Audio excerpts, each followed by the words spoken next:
खबर उन्नाव से, जहां पर एक खेत में हाथ और पैर बंधी हुई 3 लड़कियां मिली हैं। उन्नाव से खबर, दिल दहलाने वाली खबर, जहां पर 3 लड़कियां इस हालत में मिली कि उनके हाथ और पैर बंधे हुए थे, जिसमें से 2 लड़कियों की मौत हो चुकी है। एक की हालत काफी ज्यादा गंभीर और नाजुक बनी हुई है, अस्पताल में उसका इलाज चल रहा है। हालांकि इस पूरे मामले में पुलिस जांच पड़ताल और छानबीन करते हुए दिख रही है। पुलिस के आला अधिकारी मौके पर मौजूद है। असोहा थाना इलाके का यह पूरा मामला है, जिसमें पुलिस अब जांच पड़ताल कर रही है कि आखिर इनके साथ में किन लोगों ने ऐसी हरकत की, हाथ पैर बांध करके इस तरीके से खेतों में किसने फेंका है।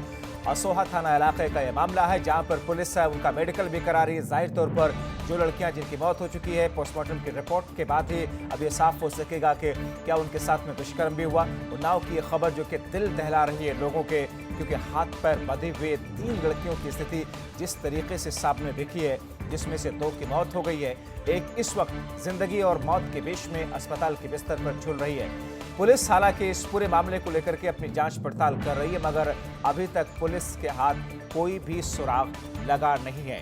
कौन है उन्नाव के इन मासूम लड़कियों के गुनहगार, किन लोगों ने ऐसी हरकत की है और आखिर इसके पीछे की वजह क्या है, फिलहाल पुलिस जांच पड़ताल में इस वक्त लगे हुई है। कुछ शक जाहिर किया गया है और उसी आधार पर भी पुलिस अब अपनी जांच पड़ताल को आगे बढ़ाती हुई दिख रही है। अस्पताल में इस वक्त एक लड़की ऐसी है जो कि काफी ज्यादा घायल अवस्था में या फिर काफी नाजुक स्थिति में वहां पर जिसका इलाज चल रहा है। डॉक्टर जिसे बचाने की कोशिश कर रहे हैं। राजेश हमारे सहयोगी फोन लाइन के जरिए जुड़े हुए उन्नाव से। राजेश, क्या है ये पूरा मामला? 3 लड़कियों के हाथ पैर बांध करके खेतों में फेंक दिया गया। जब ये अभी मेरी उन्नाव के जिलाधिकारी और पुलिस अधीक्षक से बात हुई है और इनके साथ डॉक्टर जो सीएमएस भट्ट हैं वो भी मौजूद हैं। मैंने उनसे ये जानने की कोशिश की थी कि आखिर ये किस वजह से इनकी जो है ये हालत हुई है और 2 की मौत हो गई है और एक घायल है। डॉक्टर का कहना है कि फिलहाल अगर प्रथम दृष्टया देखा जाए तो ये सिर्फ पॉइजनिंग का मामला लग रहा है, लेकिन बड़ा सवाल ये उठता है कि अगर पॉइजनिंग का मामला है तो तीनों लड़कियां आपस में उनके हाथ पैर बंधे थे और एक रस्सी से तीनों को बांध करके जंगल में डाला गया, जिसे बाद में ग्रामीणों की सूचना पर पुलिस ने बरामद किया। राजेश, इन लड़कियों के परिजन क्या कह रहे हैं कि लड़कियां कब से घर से निकली हुई थी, किन लोगों को पर शक है इनको? हाँ बिल्कुल, ये उनके परिजनों का कहना है। जैसे कि उनके परिजनों से मेरी बात हुई, उनके माता पिता से, उनका कहना ये है कि वो इसी जंगल में रूटीन की तरह आज भी चारा लेने गई थी। जब देर रात तक जब वो वापस नहीं लौटी तो उनकी खोजबीन शुरू हुई।